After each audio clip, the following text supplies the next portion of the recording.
Hi guys, it's Mrs. Tucker. I wanted to give you guys some hints on Unit 1 Lesson 3, the independent practice, that we didn't have time to talk about on Friday. I'm hoping if I give you some hints, you guys will have it all ready to go and be graded on Monday. And then we can do our fun activity out in the hallway. Okay? So let me give you some hints here. Number 1 said Zoe went shopping for school clothes with her mother on tax-free day. She bought a t-shirt for $12.99, a pair of jeans for $24.99, a pair of sneakers for $49.99, and a jacket for $27.75. Zoe contributed $73.47 towards the cost of these items, and her mother paid the rest. A. Write an equation that could be used to determine A, the amount of money that Zoe's mother paid.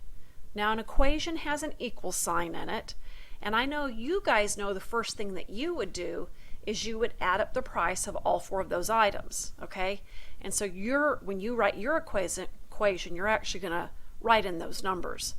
Like this would be $12.99 plus the jeans, $24.99, and so on, okay? You'll write all that down.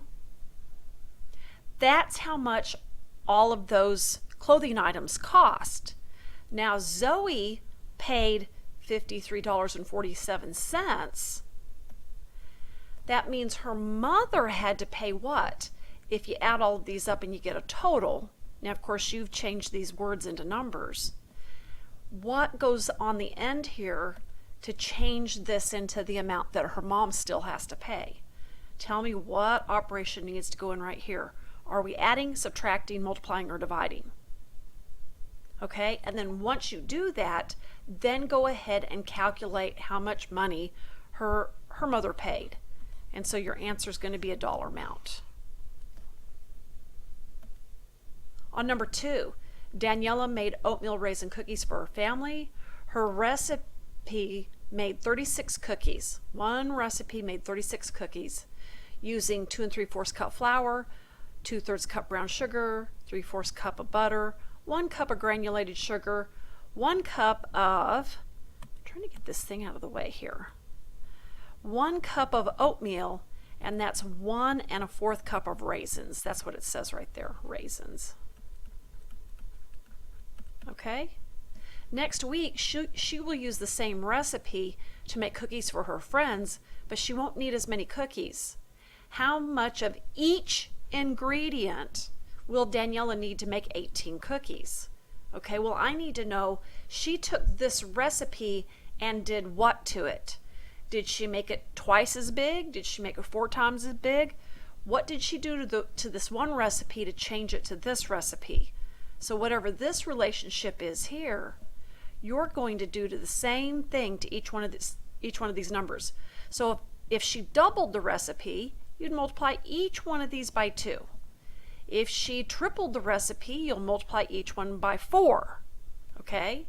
You have to figure out what the relationship is between 36 and 18. And you're going to do the same thing to each one of these ingredients. And your answer is going to be each one of these numbers here for 6 different ingredients that went into that recipe. And your units are going to be cups. Number 3, Antonio placed a rain gauge in his backyard to keep track of the rainfall for a science experiment. On Friday, 13 1/3 centimeters of rain had been collected. There was no rain during the week. On Friday, Antonio saw that the rain gauge now contained only 9.5 centimeters of rainwater. How much rainwater evaporated during that week? Yeah, evaporated means it disappeared. It's been removed. You're going to take this first number and do something with the second number. Are we adding, subtracting, multiplying, or dividing? What goes in the box? And then your units are going to be centimeters. Okay? You might need common denominators here. This is number 6. Mrs. Gutowski had 2 3/4 yards of ribbon, here it is 1 yard, 2 yards, and 3/4, to make embellished picture frames. Each frame requires a 1/2 yard of ribbon. So we are separating it into equal groups of a half. Write an equation to determine n, the number of picture frames Mrs. Gutowski can make with 2 3/4 yards of ribbon. What is it that we're doing to the 2 3/4 yards? What are we doing? What operation goes in the box? And then once you figure that out, then they want you to go ahead and do the math. How many picture frames can she make using the 2 3/4 yards of ribbon? Go ahead and do the math, and your answer will be in, let's see, it'll be number of frames. So you'll be able to make how many ever picture frames. Okay, that's going to be your units. All right, you're going to add, subtract, multiply, or divide. All right, find the area of the region shown below. I have this funky region, and I do not have a formula for calculating the area of funky regions. But if I break it up into two rectangles, I do know the formula for area of a rectangle. It's length times width. Well, I'm going to take this width and multiply by this length to get this area. I would take this width and this length to get this area, but they didn't give me those numbers. They didn't give them to me. Okay? I do know the top all the way across here is 5.1 centimeters. And I know of that length, 2.6 centimeters is this length, that green line, which is the same as this green line here. So if I know the total length is 5.1 and I know this piece is 2.6, how do I find this length right here? Yeah, I know what you know. I know you know what to do. Okay, so that will give us this length here. But what about the width? Okay, well, same thing here. I know this length from here to here is 3.9. So that means this length from here to here is 3.9. If this length from here to here is 2.4, how are you going to find this length here? We just said this length's 3.9, so that makes this blue length 3.9, and of that 3.9, 2.4 centimeters is this blue. How do you figure out this amount in green?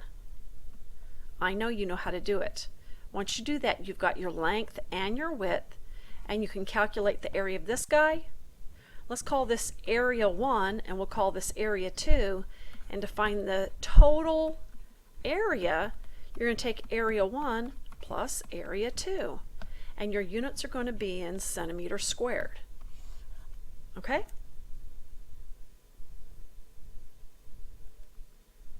All right, you're going to set this one up like this. Don't forget in your answer, you're going to have to move over 1, 2, 3 decimal points in your answer. 1, 2, 3. This one right here, you're multiplying mixed numbers. So your first step, and we did all the models last week, and it's in your notes. Change to improper first. Tops times tops, bottoms times bottoms. Take that answer, reduce it, and change it back to a mixed number. On number 8, you're subtracting mixed numbers.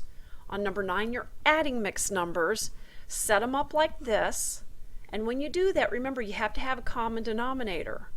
Get your common denominator. All right? Same over here. Get yourself a common denominator. Right here, you're dividing mixed numbers. So the first step is to change to improper. We talked about this last week. You know how to do that. You have two methods of doing that. We talked about, well, you know how to change it to improper. Now, we came up with two methods here for doing the division. You can flip the second fraction and multiply, or remember we talked about division fish, whichever works for you.